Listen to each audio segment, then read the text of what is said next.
Sarah Mitchell had never imagined she would end up here. 3 months ago, she had been a marketing coordinator with a steady paycheck, a modest apartment, and a carefully organized life. 3 months ago, she had been someone. Now, standing outside the brick building with the faded sign reading Hope's Kitchen, she was just another face in the growing line of people society had forgotten. The November wind cut through her thin jacket, and she pulled Emma closer, feeling the small body shiver against her leg. Emma's pink coat, bought 2 years ago when times were better, barely reached her wrists anymore. Sarah's stomach twisted with a familiar mixture of shame and desperation. This was rock bottom, she thought. This was what happened when everything fell apart at once. The job loss had come first, her position eliminated in corporate restructuring. Then the eviction notice, because 2 months of missed rent was 2 months too many for a landlord who had his own bills to pay. Then the shelters, the endless forms, the waiting lists, the nights spent in her car until it was repossessed too. Sarah had sold everything she could, jewelry her mother had given her, the laptop that had been her lifeline to job applications, even Emma's unused toys.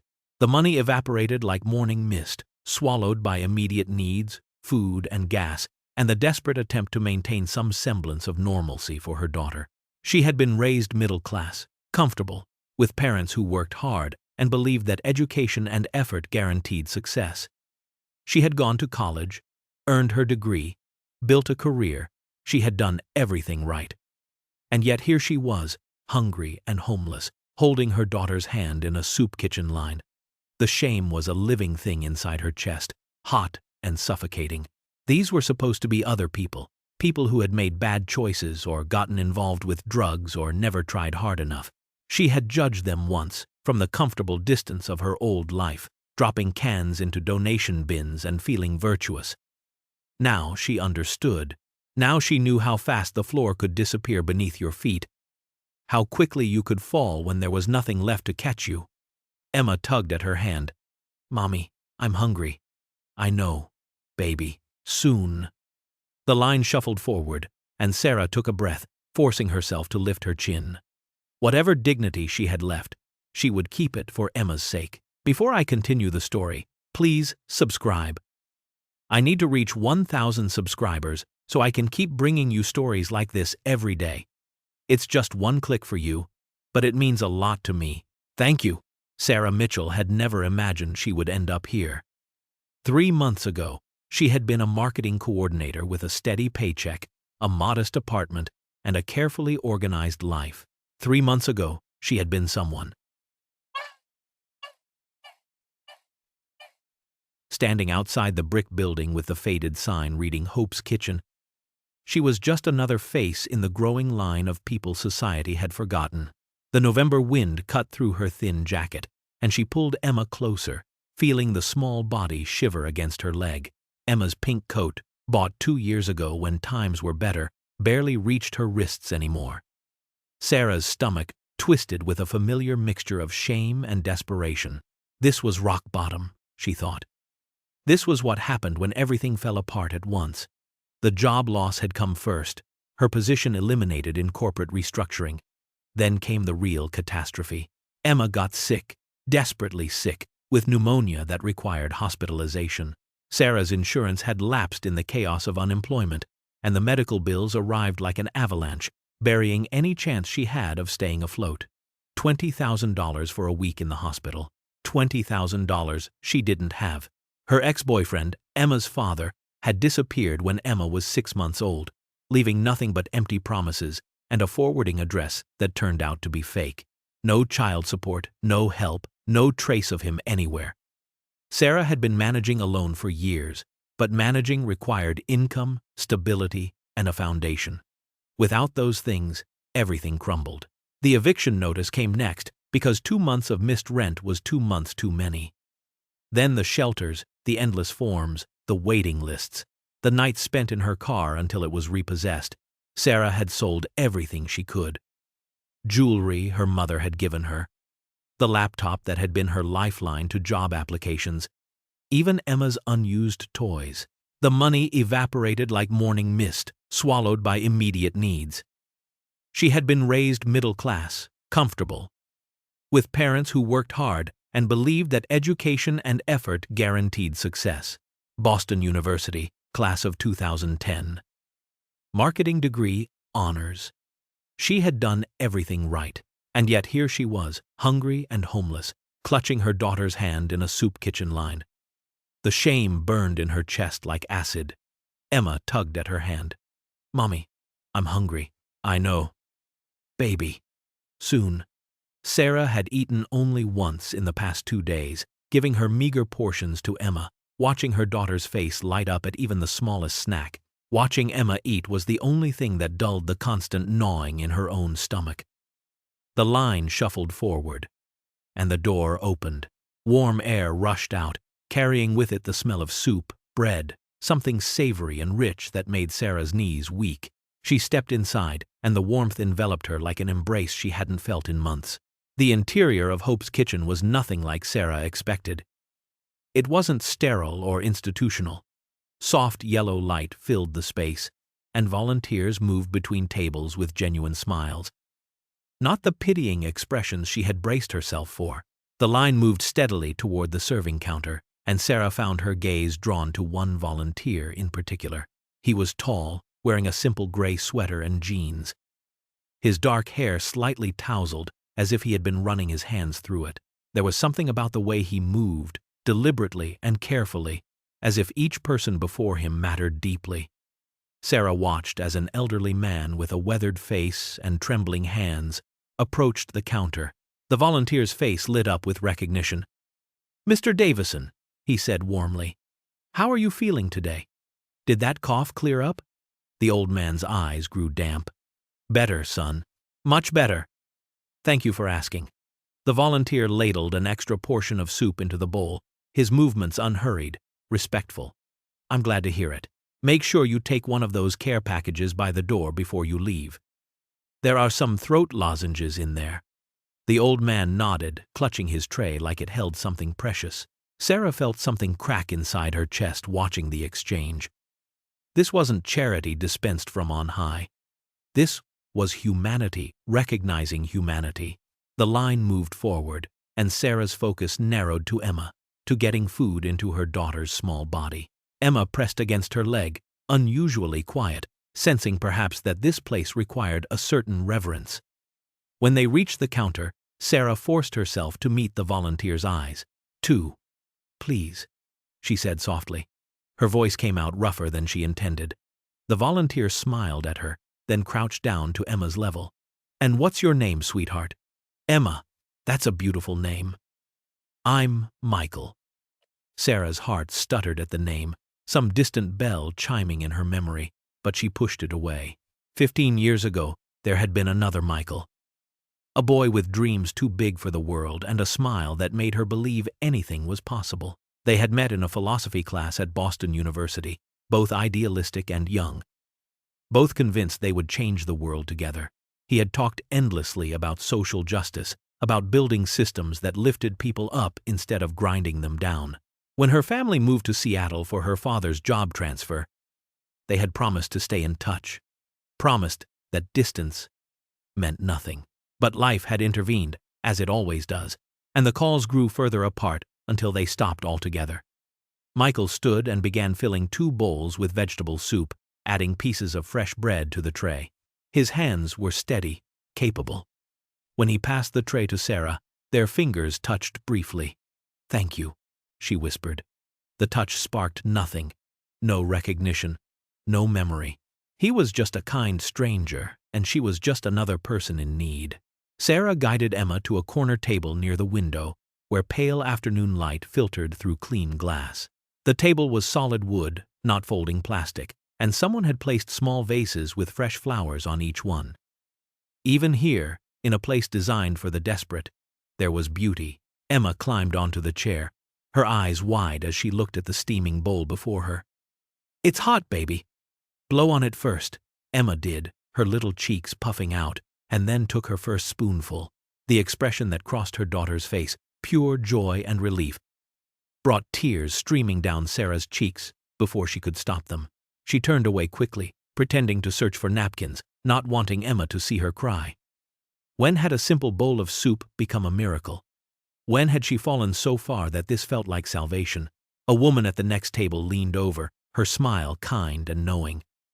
"First time here?" Sarah nodded, not trusting her voice. The woman was perhaps 40, with 2 teenagers sitting beside her, all of them eating slowly, making the meal last. "It's overwhelming at first," the woman said gently. "I cried too. My first day.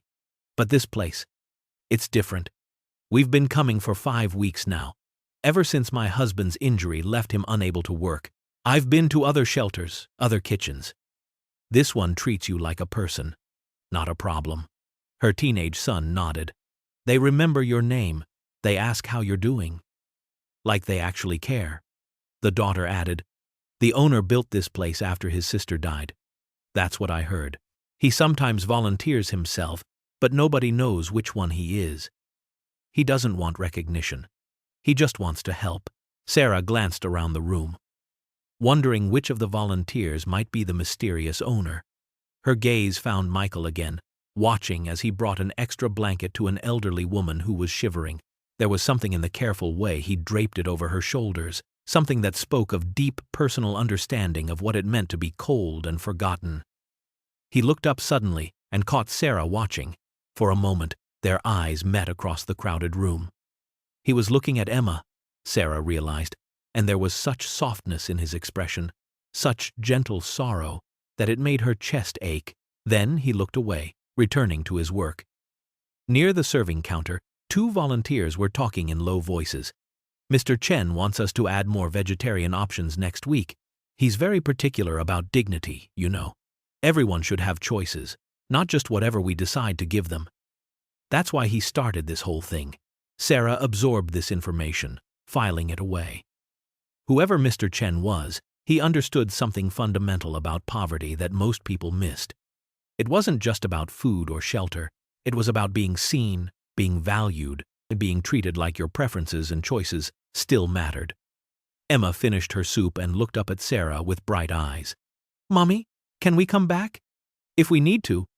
"Yes, but we won't need to for long." Tomorrow, Sarah would start fresh. She would use the library computers to apply for jobs. She would call every contact she still had. This meal was fuel, and she would not waste it. Michael Chen watched the young mother and daughter in the corner, his hands mechanically wiping down the serving counter, while his mind wandered to places he tried to keep locked away. There was something about the woman, the way she held her spine straight despite the exhaustion carved into her features, the way she smiled at her daughter even as her own bowl sat barely touched. He had seen 1,000 people come through these doors in the 3 years since he opened Hope's Kitchen. But some faces stayed with him. This one would. He already knew. The woman pushed her bowl toward her daughter, pretending she was full, and Michael's chest constricted with recognition of that particular sacrifice. He had seen it before, in another life, in another woman who had loved someone more than she loved herself. His sister, Lily. Her name still hurt to think, even after 5 years. Michael had graduated from Boston University in 2010 with a degree in computer science and dreams of changing the world through technology. He had started a software company in his tiny apartment, working 20-hour days, coding until his eyes burned and his fingers cramped. The company exploded beyond his wildest expectations. 2 years after launch, he sold it for $40 million. At 26 years old, he was wealthy beyond measure and utterly convinced of his own brilliance. He had been so focused on building his empire that he missed the signs. Lily had always been sensitive, artistic, the dreamer to his pragmatist. When she dropped out of college, he told her she was making a mistake but was too busy with investor meetings to really listen. When she stopped calling, he assumed she was angry at him for being critical. When she started using drugs to quiet the voices only she could hear, he was closing his second major deal and didn't notice. By the time he understood something was deeply wrong, Lily was living on the streets of San Francisco, her mental illness untreated, her addiction consuming her. Michael had tried to find her. Hired private investigators, searched homeless encampments himself, but the streets swallow people who don't want to be found. 3 months into his search, a police officer called to tell him they had found a body. Lily had died alone under a highway overpass, 23 years old, with nothing but a torn photograph of their family in her pocket. The guilt had nearly destroyed him, all his money, all his success, all his intelligence, and he couldn't save the person who mattered most. He couldn't save her because he had been too self-absorbed to see her drowning until it was too late. Hope's Kitchen was his answer to that failure. Not redemption, he didn't believe he deserved that, but purpose. Every person he served was a chance to see someone the way he should have seen Lily. Every meal was an apology he could never deliver to his sister. Michael looked at the woman in the corner again. Really looked at her. There was something familiar about her face. Something that tugged at memories he couldn't quite grasp. The shape of her eyes. The way her mouth curved when she spoke to her daughter. He had seen that face before, somewhere. But the memory stayed just out of reach, dancing at the edges of his consciousness like a half-remembered dream. Sarah returned to Hope's Kitchen the following evening with exhaustion settled into her bones like a physical weight. The day had been a series of small humiliations, each rejection chipping away at what little confidence she had left. The library computers had been her refuge, their glowing screens offering connection to a world of job postings that all seemed to require the same impossible things. An address, references from her previous employer, who had laid her off along with 30 others and stopped answering calls. Experience that was somehow both too much and not enough. Overqualified, one automated email had said, as if her education and skills were now a liability. Another application had simply asked for her current residence, and when she typed in the shelter's address, the form had rejected it as invalid. The system itself seemed designed to keep her out. Emma was cranky, whining about her feet hurting, about being tired, about wanting to go home, and each complaint was a knife in Sarah's heart because there was no home to go to. I know, baby. I know. Just a little further. They entered Hope's Kitchen, and the warmth was a relief again. But this time, it came with shame. Yesterday she had told herself this was temporary, that she would only need to come once. Now, here she was again, dependent on charity, on the kindness of strangers. The line was shorter today, and Sarah found herself approaching the serving counter faster than she wanted. Michael was there again, that same gentle presence, and something in her chest loosened slightly at the sight of him. He smiled when he saw them. Welcome back, Emma. The fact that he remembered her daughter's name made Sarah want to cry. Emma reached for her bowl too quickly, and the spoon clattered to the floor. The little girl's face crumpled, tears threatening. Oh no, sweetheart, it's okay. Michael came around the counter immediately, crouching down to Emma's level with a clean spoon in his hand. See? Good as new. And you know what? You have such a beautiful smile that I think this spoon is honored to be held by you. Emma giggled through her almost tears, and Sarah felt her throat tighten. The way this man spoke to her daughter, with such genuine warmth and patience, without a trace of condescension. It reminded her of someone, of a kindness she had known once, long ago, before the world became hard and unforgiving.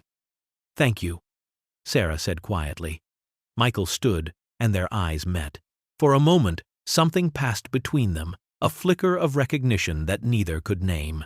Michael felt it like a spark of electricity, a sense that he knew this woman, that her face belonged in his memories, somewhere important. But where? The harder he tried to grasp it, the more it slipped away. Sarah felt it too, an echo of something familiar in his eyes, in the way he tilted his head slightly when he listened. But she pushed it away. This was wishful thinking, her exhausted mind conjuring comfort from the past because the present was too painful. She took the tray and moved away, telling herself that kindness from strangers was just that, nothing more. And she should be grateful for it without inventing connections that didn't exist. Over the next week, Sarah became a fixture at Hope's Kitchen, arriving each day an hour before the dinner service began. She couldn't keep accepting without giving something back, couldn't bear to be simply a recipient of charity. On the third day, she approached one of the volunteers and asked if there was anything she could do to help. The volunteer, a kind woman named Patricia, looked surprised, but pleased. We always need help setting up.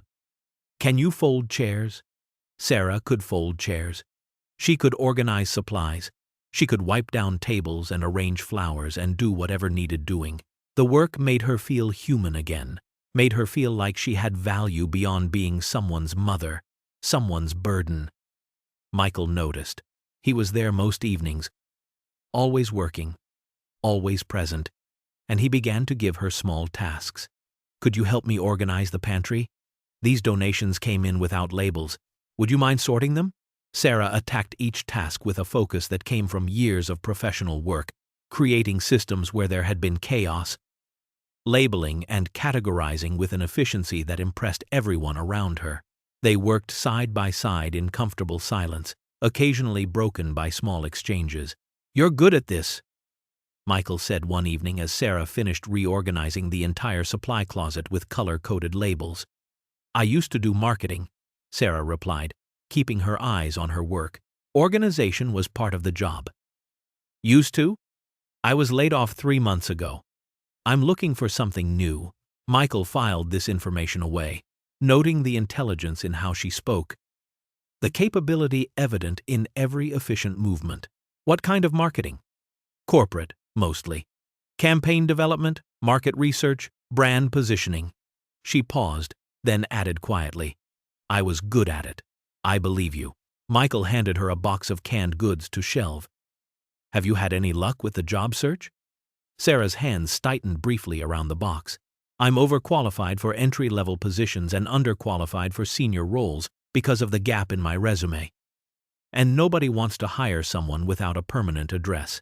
She said it matter-of-factly, without self-pity. But Michael heard the exhaustion underneath. "The system makes it nearly impossible to climb back up once you fall." "It does," Michael agreed. "It's designed that way, though not intentionally. Just through indifference." Sarah glanced at him, surprised by the observation. "You sound like you've thought about this a lot." "I have." Michael's voice was soft. "I think about it every day."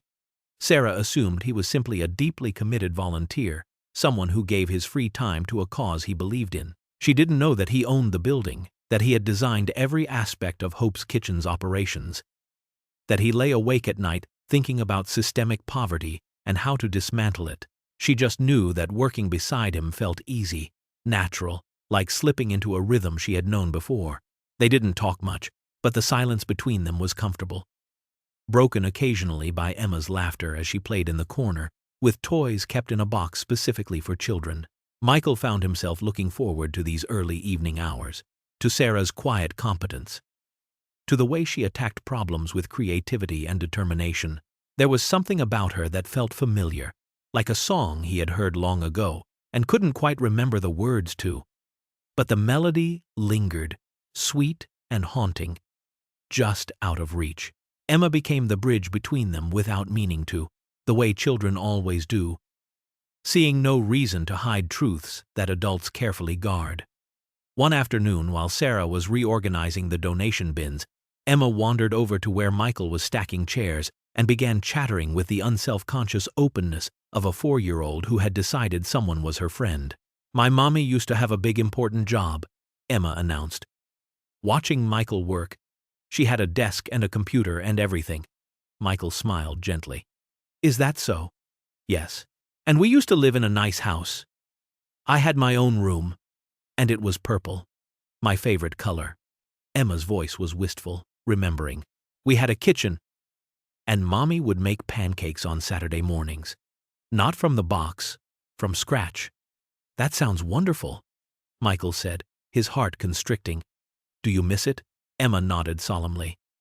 "But Mommy says we're going to be okay. She says sometimes life is hard, but it doesn't stay hard forever. She still reads to me every night, even at the shelter.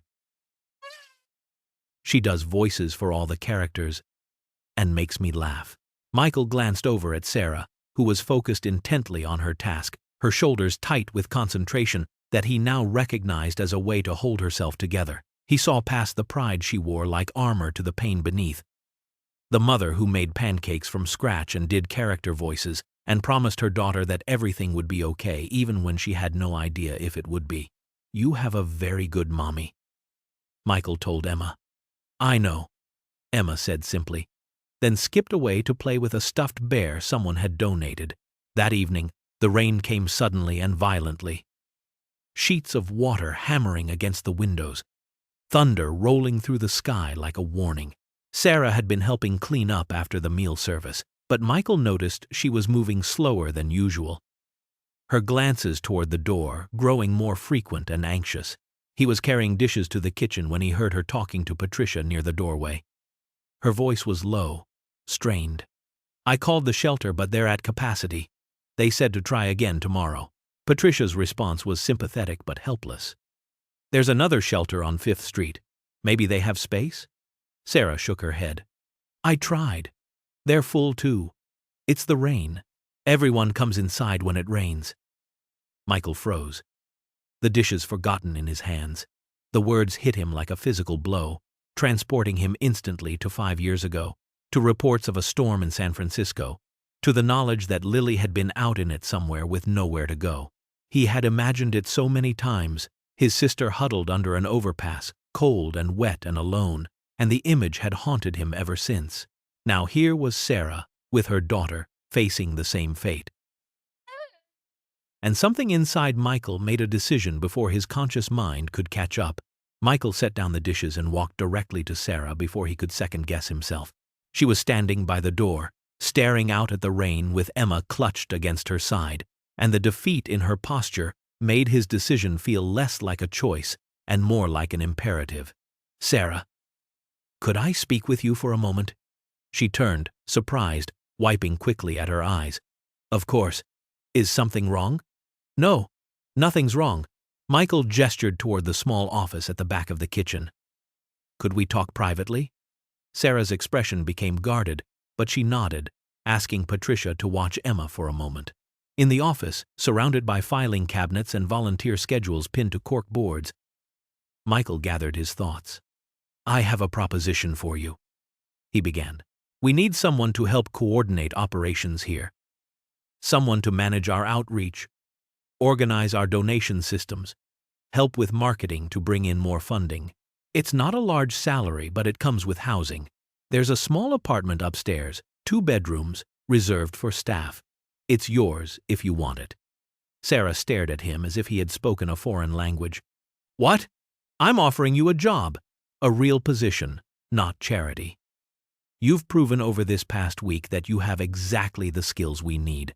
Your organizational systems have already improved our efficiency, and your marketing background could help us expand our services to reach more people."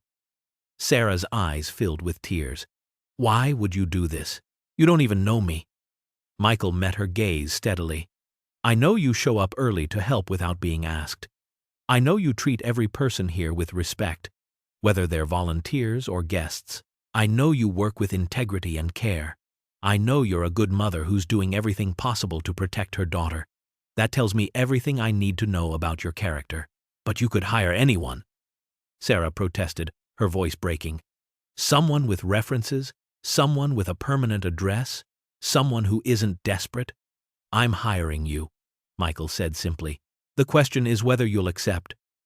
Sarah covered her face with her hands, and her shoulders shook with sobs she had been holding back for months. The relief, the gratitude, the sheer, overwhelming weight of being given a chance when she had thought all chances were gone. It crashed over her in waves. Michael waited patiently, understanding that sometimes people needed to break before they could heal. When Sarah finally looked up, her face was blotchy and wet, but her eyes were clear. Yes, I accept. Thank you. I don't know how to thank you." "Do good work," Michael said. "That's all the thanks I need." They shook hands, and Michael felt again that strange flicker of recognition, that sense that this moment mattered in ways he didn't fully understand. Something about Sarah felt like unfinished business, like a story that had been interrupted and was now finding its way back to completion. He didn't know why, couldn't grasp the memory that danced just beyond his reach, but he knew with absolute certainty that offering her this job was right. Some things transcended logic. Some things were simply meant to be. Sarah and Emma moved into the apartment above Hope's kitchen 3 days later, carrying everything they owned in 2 garbage bags and a worn backpack. The apartment was small, perhaps 600 square feet total, with a narrow kitchen, a bathroom with a shower that actually had hot water, and 2 tiny bedrooms separated by a thin wall.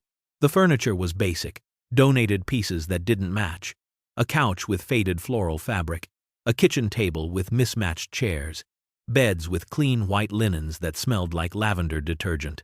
To Sarah, it was a palace. Emma ran from room to room, her delighted shrieks echoing off the walls. "Mommy, I have my own room again! I have a real bed! Look, there's a window!" Sarah stood in the center of the living room and turned slowly, taking it all in. A door that locked, a roof that didn't leak, a space that was theirs, where no one could tell them to leave, where Emma could play without Sarah worrying about disturbing other shelter residents. She unpacked their meager belongings, hung Emma's 3 dresses in the closet, arranged their shared toothbrushes in the bathroom cup. That night, after Emma fell asleep clutching her stuffed bear, Sarah lay in her own bed for the first time in months and cried until her pillow was soaked. She cried for everything she had lost and everything she had just been given. She cried with gratitude so overwhelming it felt like drowning and breathing at the same time. The next morning, she threw herself into the work with a determination that bordered on ferocious. She would prove that Michael's faith in her was justified. She would earn this second chance. Sarah reorganized the entire donation system, creating an inventory database on a borrowed laptop, categorizing items by type and expiration date, implementing a first-in, first-out rotation that reduced waste dramatically. She streamlined the meal planning process, coordinating with local grocery stores to rescue food that would otherwise be thrown away, designing weekly menus that maximized nutrition while minimizing cost. She created marketing materials for the soup kitchen, professional flyers, and social media posts that brought in new volunteers and donors. Most importantly, she treated every single person who came through Hope's Kitchen with dignity, learning names, remembering stories, seeing each individual as exactly that, an individual with inherent worth. Michael watched her work and felt something shifting inside him. Admiration was the first word for it. Respect for her competence and dedication, but it became something more as the weeks passed. He found himself looking forward to seeing her each morning, the way the early light caught in her hair when she arrived before dawn to prep for the day. He noticed small things, the way she tucked her hair behind her ear when she was concentrating, the slight furrow between her brows when she was problem-solving, the way her whole face transformed when she laughed at something Emma said. He was falling for her. He realized one morning as he watched her kneel down to comfort a crying child who had spilled his juice. He was falling for her quiet strength, her resilience, her capacity for kindness even after the world had been so unkind to her. The realization terrified him. Sarah's first paycheck felt like a miracle in her hands, a piece of paper that represented autonomy, dignity, the ability to make choices again. She opened a bank account at the branch down the street, sitting across from a banker who treated her like a normal customer, not a charity case, and watching as her name appeared on official documents felt like reclaiming a piece of herself she thought was lost forever. She bought Emma new shoes, proper ones that fit, and watched her daughter run circles around their tiny apartment, delighting in sneakers that didn't pinch her toes. She started saving, putting away $20 from each paycheck, building toward a future that now seemed possible instead of like a cruel joke. But more than the financial stability, more than the security of a roof over their heads, Sarah felt herself returning. The numbness that had insulated her during the worst months began to thaw, and underneath it, she found the person she used to be, still there, battered but not broken. She had opinions again. She laughed more easily. She started thinking beyond simple survival to what she actually wanted from life. Michael and Sarah fell into a rhythm, arriving early each morning before the kitchen opened, sharing coffee in the quiet office while Emma still slept upstairs.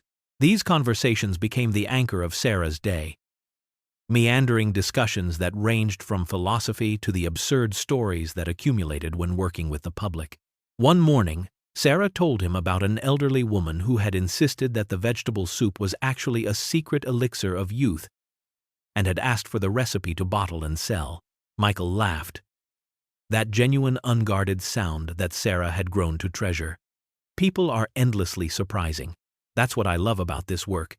You studied philosophy, didn't you? Sarah asked. In college? Michael looked up, surprised. How did you know? The way you talk. You sound like every philosophy major I knew at Boston. You went to school in Boston? So did I. Boston University. Michael's coffee cup paused halfway to his lips. I went to BU. What years? 2006 to 2010. Me too. They stared at each other, then laughed at the coincidence. Maybe we passed each other on campus, Sarah said. Maybe we sat in the same lecture hall. It's possible, Michael agreed. Though something nagged at him. A sense that it was more than possible. That there was significance here he couldn't quite grasp. The connection hovered between them, tantalizingly close but never quite solidifying. The chemistry was undeniable. Sarah felt it in the way her heart rate increased when Michael walked into a room. The way she found excuses to stand near him. The way his smile made her feel warm from the inside out. Michael felt it in the magnetic pull he experienced whenever Sarah was close. The way conversations with her felt effortless and necessary. The way he thought about her constantly when they were apart, but neither acted on it. Sarah was terrified of disrupting the fragile stability she had built, convinced that any romantic complication would destroy everything she had worked so hard to achieve. Michael held back because he was acutely aware of the power imbalance. The fact that he was technically her employer and landlord, that any advance from him might feel like coercion even if she wanted it to. So they remained in this careful dance, circling each other, connected but not touching, wanting but not taking. The health inspector arrived on a Wednesday morning without warning, clipboard in hand, and an expression that suggested he had seen every violation imaginable and expected to find them all here.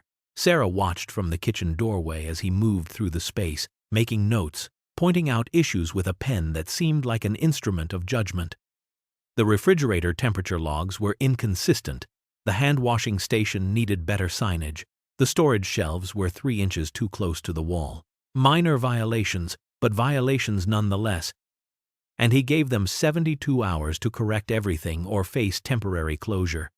Michael's face went pale when the inspector left. We can't close. People depend on us.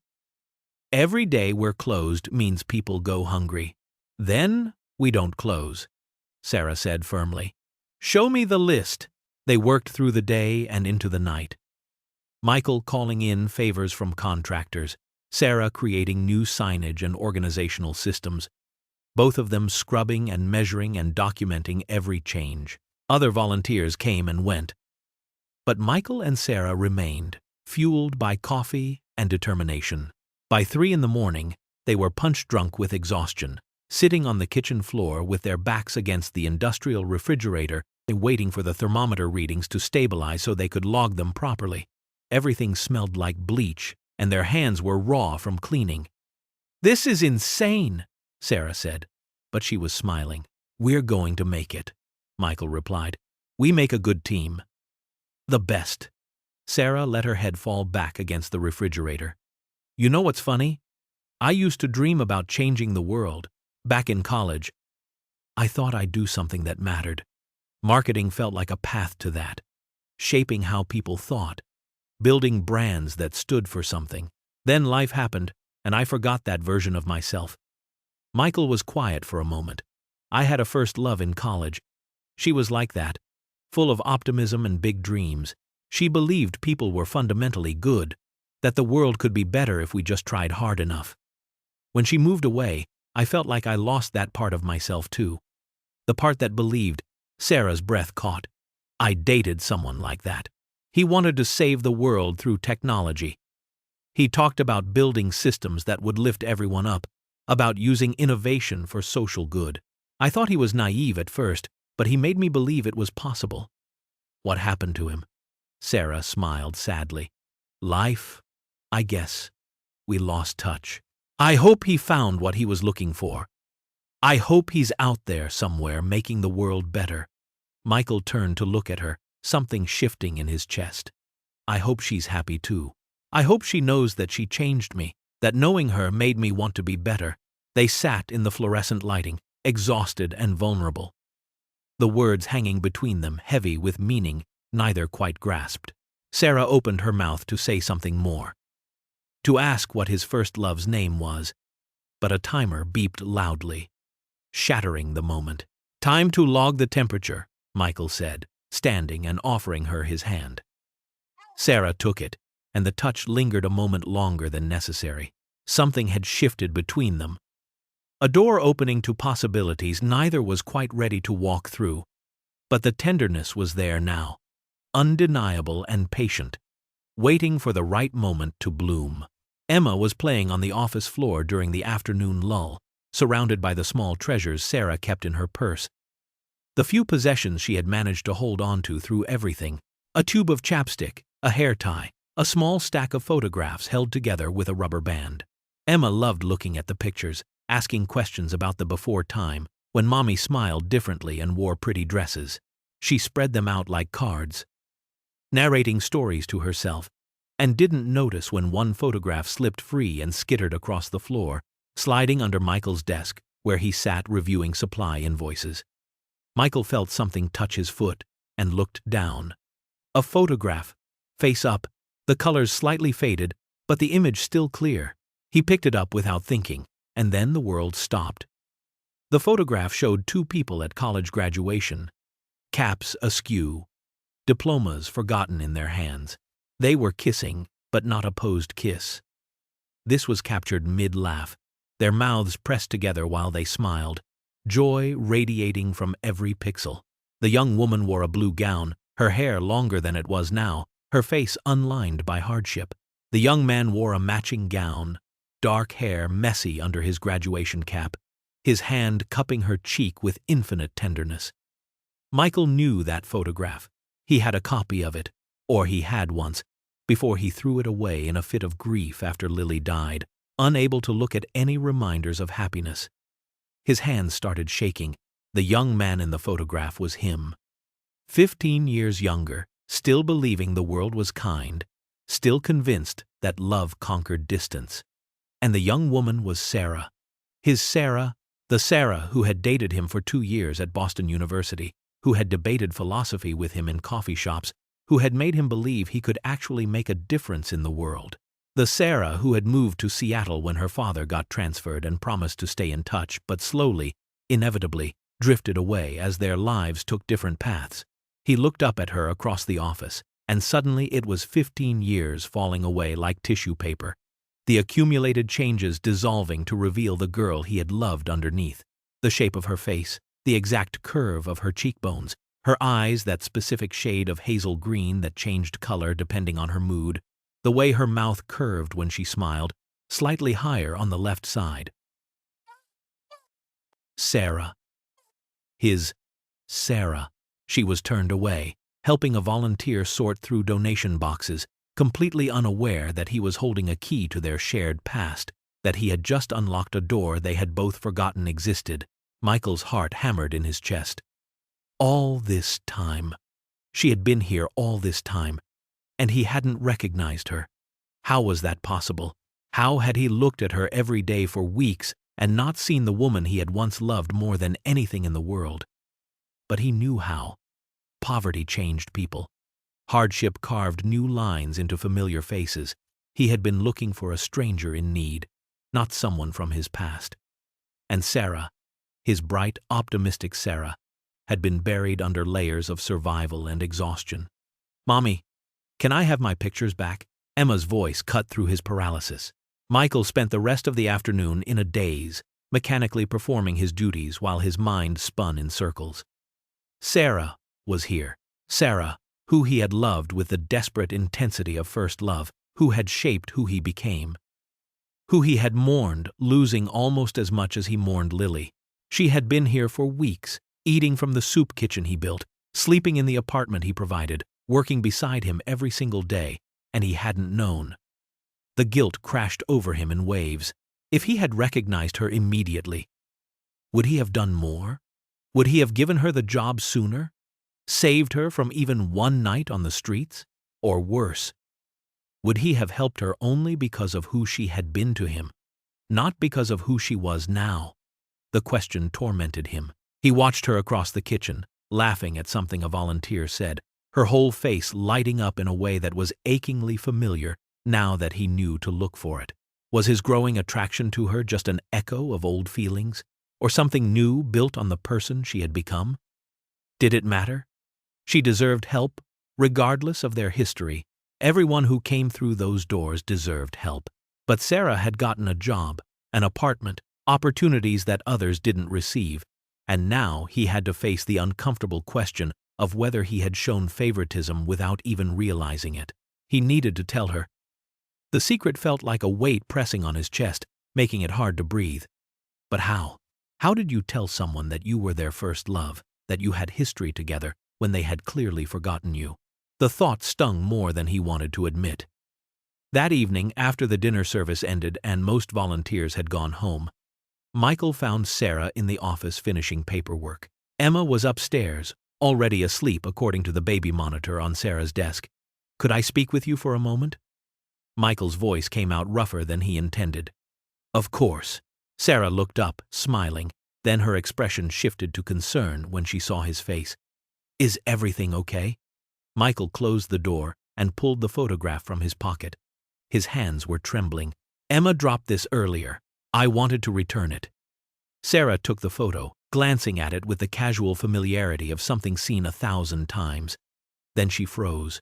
Her eyes widened. She looked at the photograph, really looked at it, then slowly raised her gaze to Michael's face. Michael took a shaky breath. "Sarah, do you remember Michael Chen from Boston University?" The photograph slipped from Sarah's fingers, fluttering back to the desk. She stared at him, and he watched the recognition move across her face like sunrise, slow and then all at once. The tilt of his head, the shape of his eyes, the way his hair fell across his forehead. Details she had loved once. Details time had obscured but not erased. "Michael?" she whispered. The name came out broken, disbelieving. "It's you."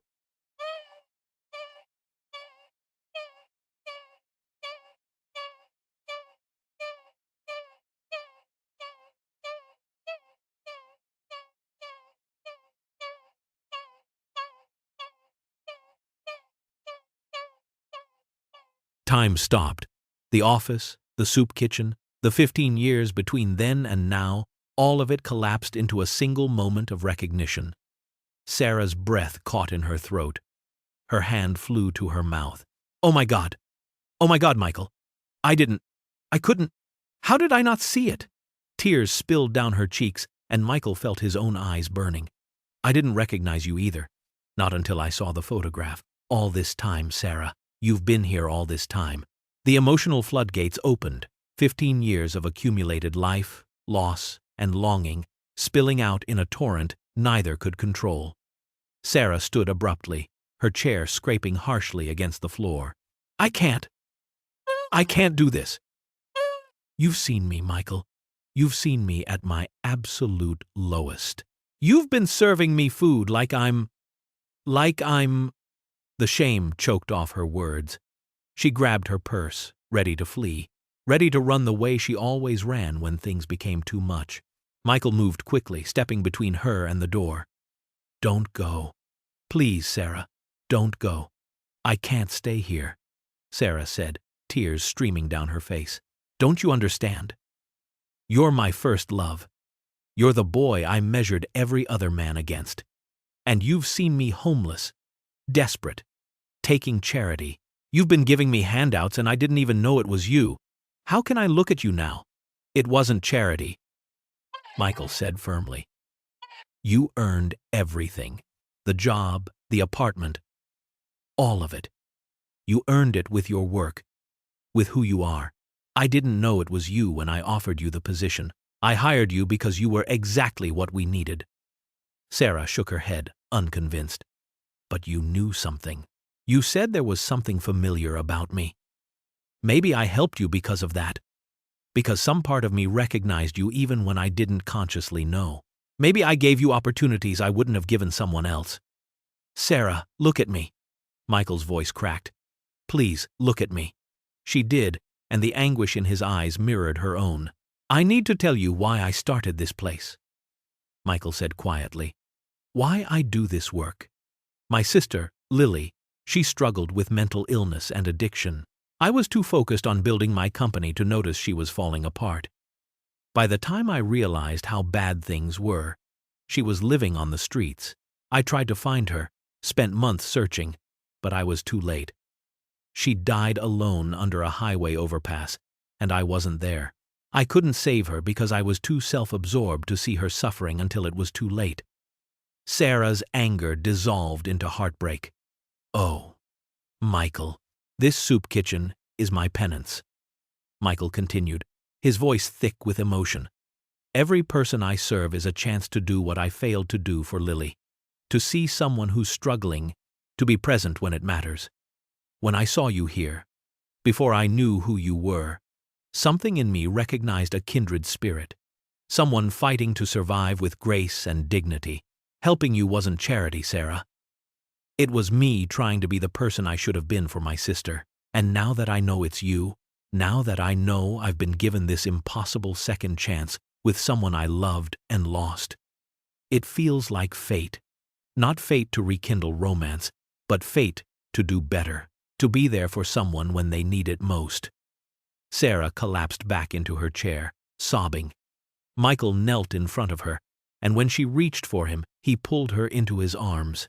They held each other like the lost people they both were, crying for everything they had endured separately, for the years that had carved them into different versions of themselves, for the improbable grace of finding each other again in the midst of wreckage.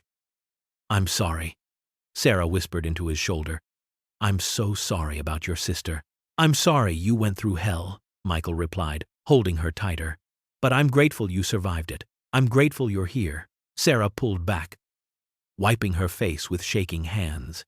She needed space, needed air, needed to think clearly without the overwhelming emotion clouding everything.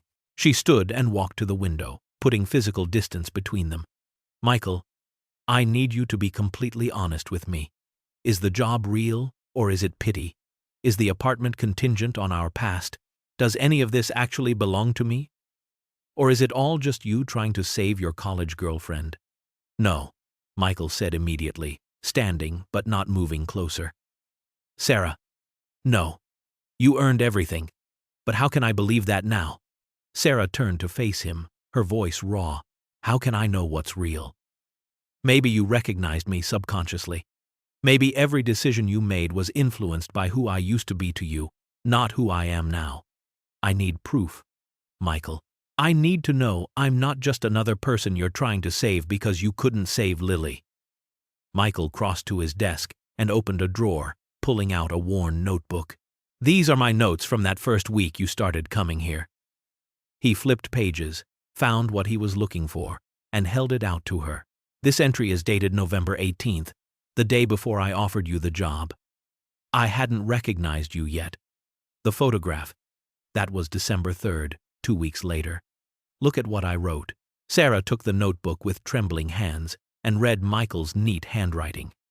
"New regular, woman with young daughter, approximately 30 years old. Arrives early, asks to help without prompting. Organized donation closet with efficient system, color-coded and categorized. Professional background evident in how she approaches tasks. Marketing experience, currently job hunting. Treats everyone with respect and dignity. Natural leadership qualities. Would be excellent for operations coordinator position. Need to find funding to create the role." Below that, more notes. Follows up on tasks without reminder. Creative problem solver. Emma well-behaved, patient, clearly good mother. This woman has the skills and character we need. Make the offer. Sarah's hands shook as she read. "You wrote this before you knew?" 2 weeks before I saw that photograph and realized who you were," Michael confirmed. "I was drawn to you, yes. Something about you felt familiar, felt important, but I didn't know why.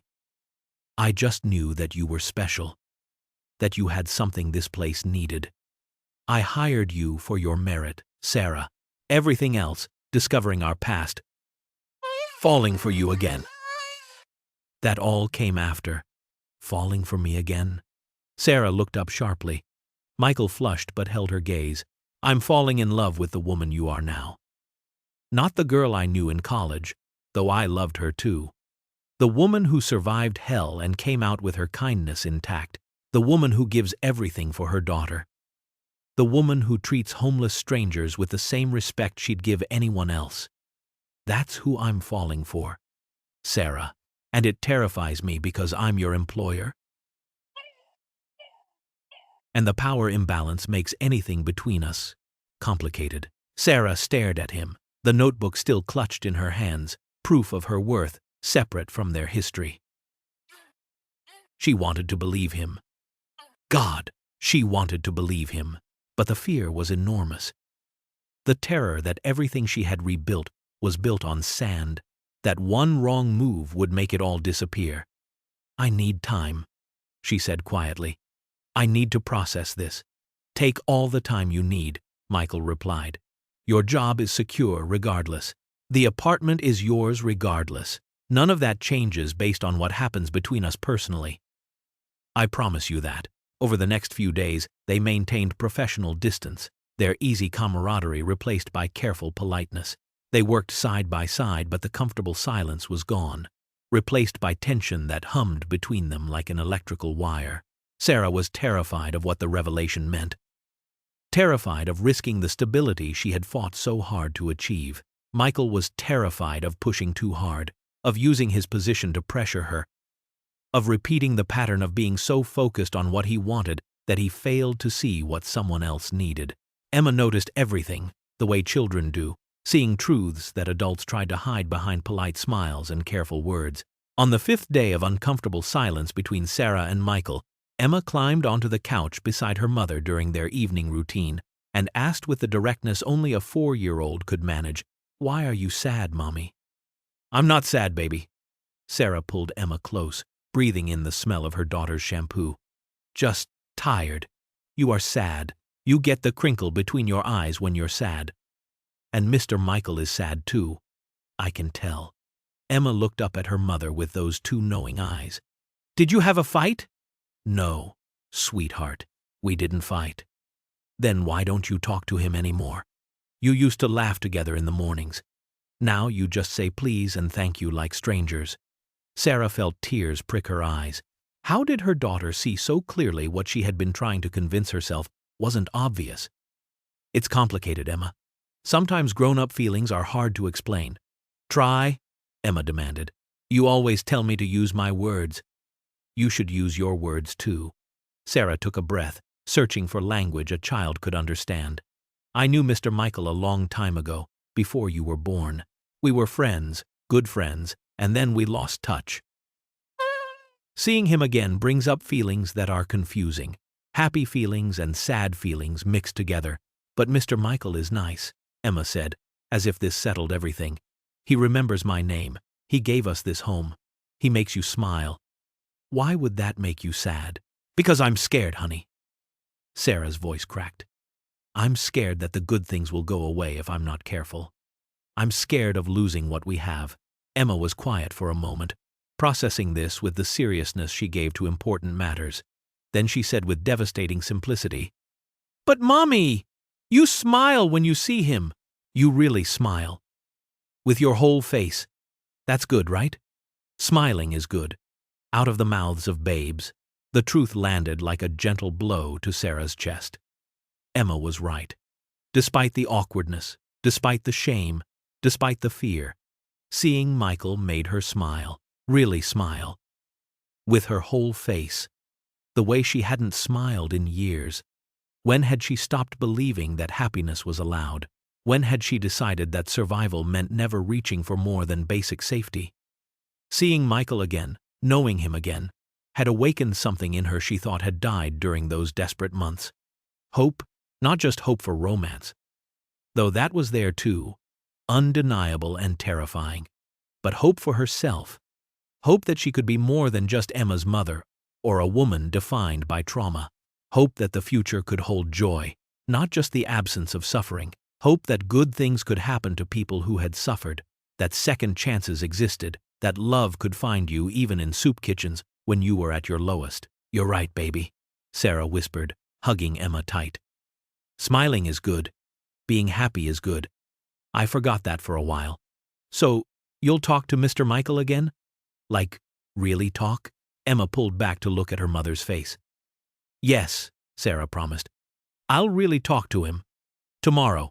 Emma beamed, satisfied with this answer, and returned her attention to her coloring book as if she hadn't just delivered the wisdom Sarah needed to move forward.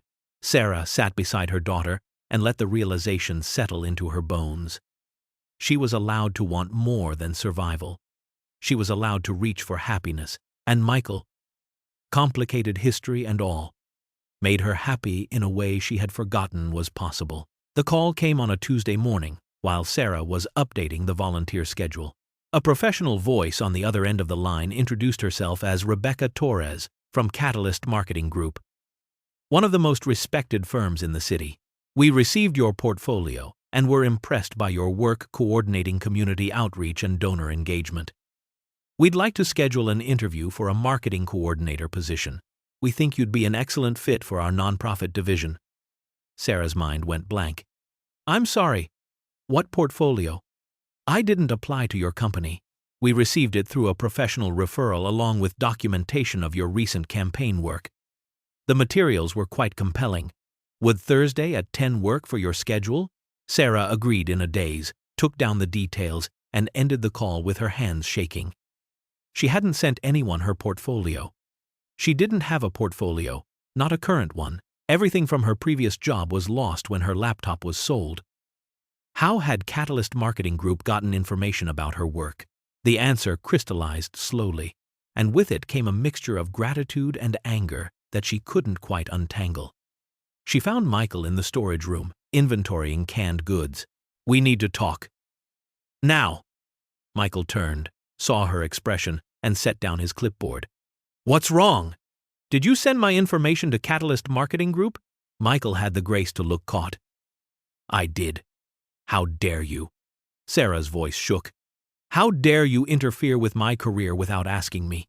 You had no right. You're right, Michael said quietly. I should have asked permission first. I'm sorry. Then why did you do it? Sarah demanded. Is this more charity? More of you trying to save poor helpless Sarah? Michael's jaw tightened. That's not fair, and you know it. This wasn't charity, Sarah. This was opening a door you deserve to walk through. Let me show you something. He pulled out his phone, opened his email, and handed it to her. Read what I sent them. Sarah took the phone and read. The email was professional, formal, addressed to someone Michael clearly knew from his tech industry days. Rebecca, I wanted to bring someone to your attention for the marketing coordinator role you mentioned. Sarah Mitchell has been coordinating operations and outreach for Hope's Kitchen for the past 2 months. In that time, she has increased our donor base by 40% through targeted community engagement, streamlined our volunteer recruitment process, and created a social media presence that has tripled our visibility. I've attached documentation of her campaigns, including metrics and outcomes. Her background includes 5 years of corporate marketing experience. She's creative, efficient, and has the rare ability to connect with diverse audiences authentically. I'm not asking for favors. I'm sharing information about someone whose skills match your needs. Whether you interview her is entirely your decision based on merit. The attached documents were screenshots of everything Sarah had created, flyers and social media posts and spreadsheets showing measurable impact.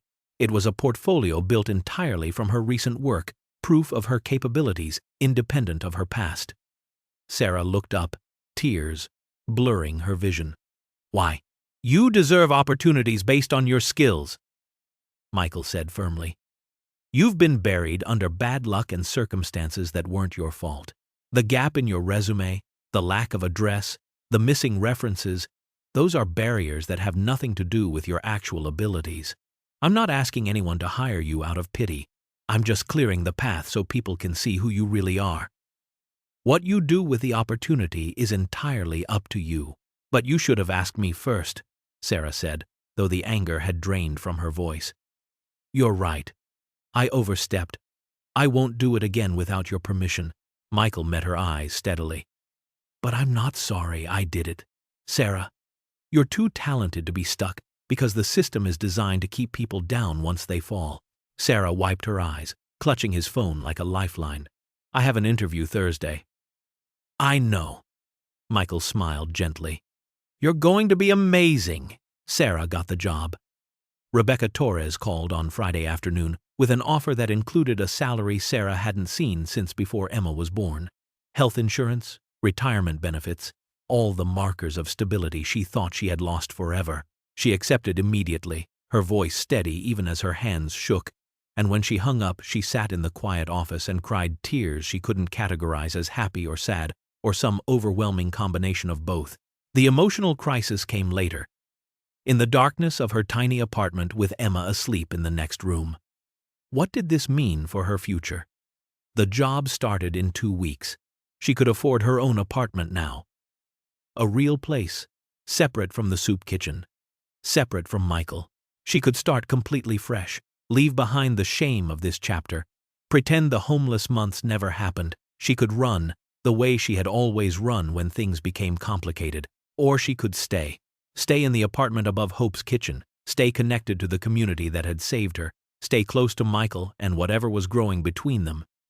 Messy and complicated and terrifying as it was, the choice felt enormous, like standing at a crossroads where both paths led to different versions of herself. The next day, Sarah found herself talking to Patricia, the longtime volunteer who had welcomed her that first day. How long have you been here? Sarah asked. 4 years, Patricia replied. I started as a guest after my divorce left me with nothing. Mr. Chen gave me a job managing volunteers, helped me get back on my feet. Now I coordinate the entire evening service. You were homeless too? Sarah asked quietly. For 6 months. Patricia smiled without shame. This place saved my life. Then I met David. He's the guy who runs our food rescue program. He was living in his car when Mr. Chen hired him. And Lisa, who does our social media? She was in a domestic violence shelter when she started volunteering here. Mr. Chen has a gift for seeing people's potential when they can't see it themselves. Sarah looked around the kitchen with new eyes, seeing the staff differently. How many of us are there? People he gave second chances to? More than half the permanent staff, Patricia said. He doesn't see it as charity. He calls it building community, says we all have something to contribute if someone just gives us the chance. The realization hit Sarah like sunlight breaking through clouds. Michael didn't see her as a charity case. He never had. He saw her as part of a community of survivors, people who had fallen and gotten back up, people who understood what it meant to need help and to offer it. She wasn't special. She wasn't different. She was one of many. And somehow, that made it better, less about their complicated past and more about his consistent philosophy of seeing human potential where others saw only problems. Sarah made her decision. She would take the marketing job, build her financial independence, create stability for Emma.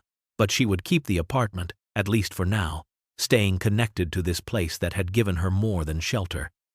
And she would volunteer on weekends, giving back the way others had given to her. Most importantly, she would stop running from Michael and the feelings that had been growing between them like something wild and precious.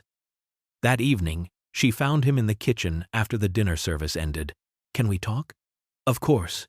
Michael set down the pot he was washing, giving her his full attention. I got the job, Sarah said. I start in 2 weeks. Michael's face lit up with genuine joy. Sarah, that's incredible. Congratulations, you deserve this. I'm keeping the apartment, she continued, her heart pounding. If that's okay. And I want to keep volunteering here on weekends. This place, these people, they're part of my life now. I don't want to walk away from that. Of course it's okay, Michael said softly. This is your home for as long as you want it. Sarah took a breath, gathering courage. And I want to stop pretending I don't have feelings for you. I'm terrified of messing this up, terrified of losing everything I've built. But Emma reminded me that being scared isn't a good enough reason to avoid happiness. So I'm not running anymore, Michael. I'm staying, and I'm asking if you want to try this. Really try. And see what we could be together. Michael crossed the space between them in 3 strides and cupped her face in his hands. I want that more than anything. They walked to the park on Sunday afternoon, Emma running ahead to the swings, her delighted shrieks carrying on the winter wind. Sarah and Michael followed slowly, their hands almost touching but not quite. Both nervous in a way that felt like being young again. The park was mostly empty, the cold keeping families indoors, and the privacy felt like a gift. "I want to tell you everything," Sarah said, watching Emma pump her legs, trying to swing higher, "about what happened after we lost touch." "You don't have to," Michael began, but Sarah shook her head. "I do. If we're going to try this, really try, you need to know who I became." So she told him. About moving to Seattle with her family, about the entry-level marketing job that felt like a step backward after her dreams of changing the world, about meeting Emma's father, a charming man who said all the right things until Sarah got pregnant and suddenly he wanted nothing to do with responsibility or fatherhood, about raising Emma alone, managing until the recession hit and her company downsized, about Emma's pneumonia, the hospital bills, the eviction, the car repossession, and the shelters that were always full. She spoke without self-pity, laying out the facts like evidence in a case she wasn't trying to win, just trying to present honestly. "I made choices that seemed right at the time," Sarah said. "Some of them were mistakes. Some of them were just bad luck. Either way, I ended up at Hope's Kitchen, and I ended up finding you again. I'm not asking for sympathy. I just want you to know the whole story." Michael listened without interrupting, and when she finished, he was quiet for a long moment. Then he shared his journey, the company he built, the money that accumulated faster than he knew what to do with, the way success felt hollow when he realized he had sacrificed everything meaningful to achieve it. He told her about Lily in more detail, about their childhood, about how bright and creative she had been before the darkness took hold, about the guilt that still woke him at 3 a.m, the certainty that if he had just paid attention, just been present, he could have saved her. "The soup kitchen isn't redemption," Michael said. "I don't think I deserve redemption.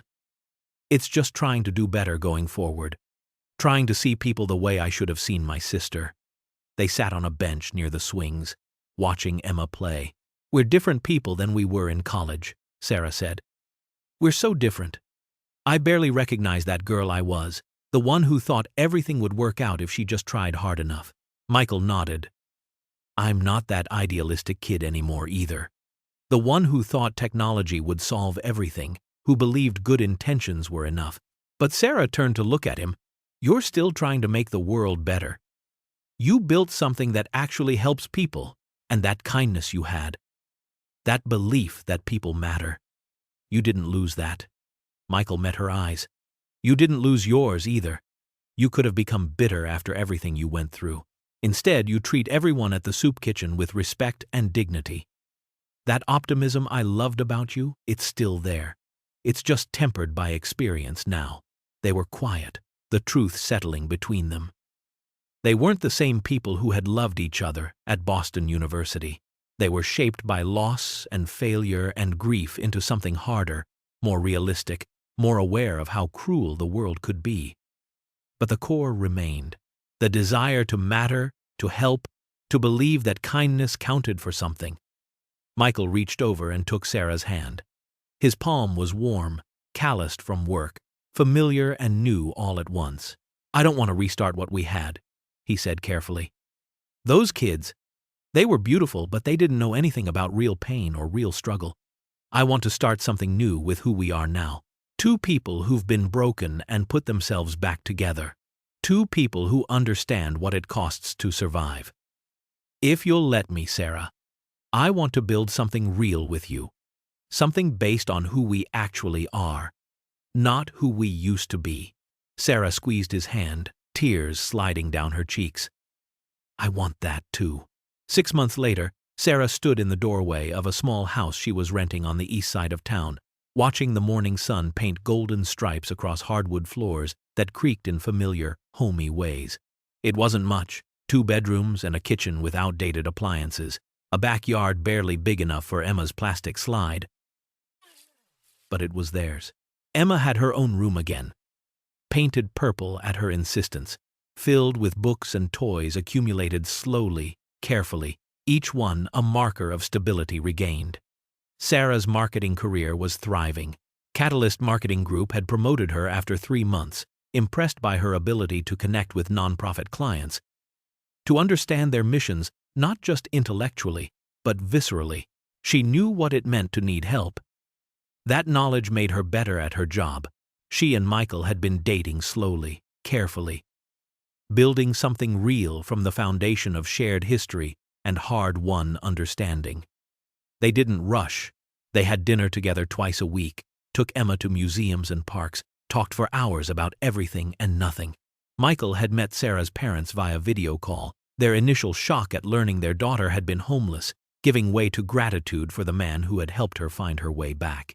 Sarah had visited Lily's grave with Michael, laying flowers and sitting in quiet communion with the sister she never met, but who had shaped so much of her life.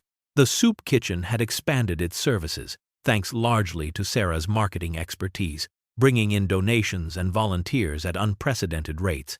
They now offered job training workshops, childcare during mealtimes, and a community garden project that gave people purpose and fresh vegetables in equal measure. Emma called Michael her best friend, and he adored her with a patience and gentleness that made Sarah fall in love with him more deeply every day. On a sunny Saturday in May, the three of them volunteered together at the community garden, a plot of land behind Hope's kitchen that had been transformed from cracked concrete into raised beds bursting with life. Michael knelt in the dirt with Emma, showing her how to plant tomato seedlings, his large hands guiding her small ones with infinite care. Like this, Emma. Make a little hole, then tuck the roots in gently.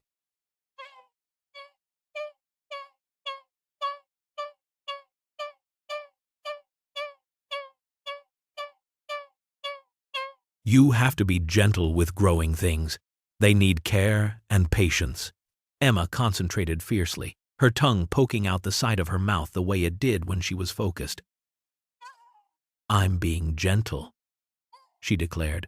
This tomato is going to be the best tomato ever because I planted it with love.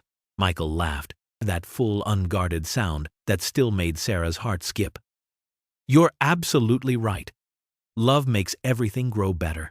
Sarah watched them from a few feet away, her hands dirty from planting peppers, her face warm from the sun, and felt gratitude so overwhelming it was almost painful, not just for the second chance at love, though that was precious beyond measure, but for the reminder that kindness ripples outward in ways we can never fully trace.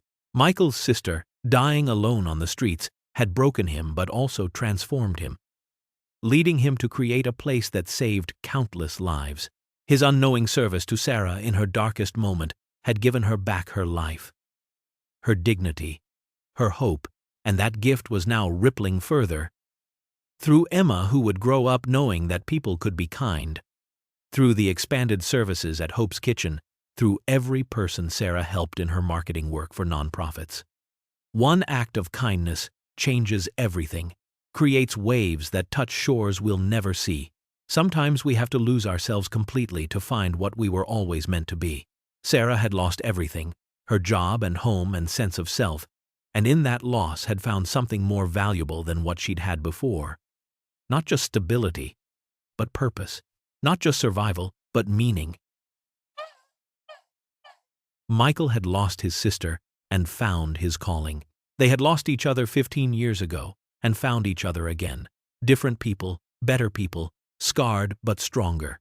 Kindness is never wasted, even when we can't see the results immediately, even when the recipients don't recognize us, even when we ourselves are stumbling through darkness and don't know if we're making any difference at all.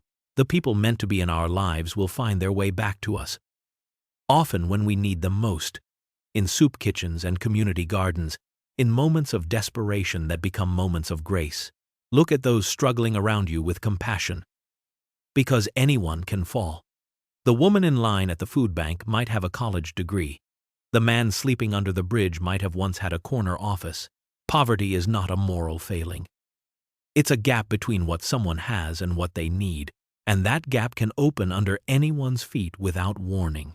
But anyone can rise again with the right support, with kindness offered without judgment, with opportunities given freely, and trust extended generously. We are all one catastrophe away from needing help and one act of kindness away from transformation.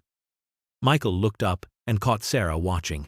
He smiled, that smile that still made her feel like the girl she'd been at 20, full of hope and possibility. Emma waved, dirt streaking her cheek. "Mommy, come plant with us!" Sarah crossed the garden and knelt between them. The three of them working together in the rich soil, planting seeds that would become food for people who needed it. The sun streamed down warm and generous, and Emma's laughter rang out bright and clear. And in that moment, everything was exactly as it should be. A family born from hardship and sustained by love. Proof that endings can become beginnings, that loss can transform into purpose, that two people who loved each other once can find their way back and build something even more beautiful the second time around.